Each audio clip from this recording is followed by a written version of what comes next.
आज माझा होता सेकंड पेपर. नमस्कार मित्रमैत्रिणींनो, मी ऋतिका. तुमचं माझ्या मिनी व्लॉगमध्ये मनापासून स्वागत आहे.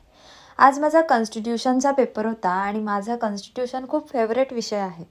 पण माझा तो आज अनफेवरेट विषय होता, कारण माझा काही अभ्यास झाला नव्हता. मी ऑन दी स्पॉट जे काय PYQ होते ते जस्ट केले होते. अभ्यास केला होता लास्ट वीक, पण जस्ट बघितलं होतं PYQ तेव्हा पण, आणि तेच फक्त जस्ट बघून कसं लिहू, काय करू एवढं बघितलं होतं. आणि एका दिवसात हे इम्पॉसिबल आहे सर्व अभ्यास कव्हर करणं.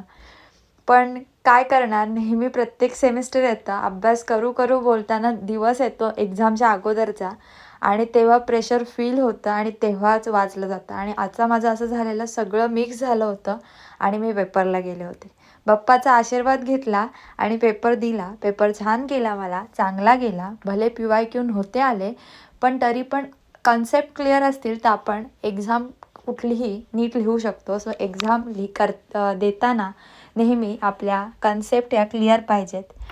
सो असो. आणि त्याच्यानंतर आता गेलेल्या पेपरचा विचार करण्याच्या ऐवजी आता मनात हा होता की आता अजून एक पेपर आहे ज्याला एकच सुट्टी आहे आणि तो पण चांगलाच द्यायचा आहे इतर पेपरप्रमाणे.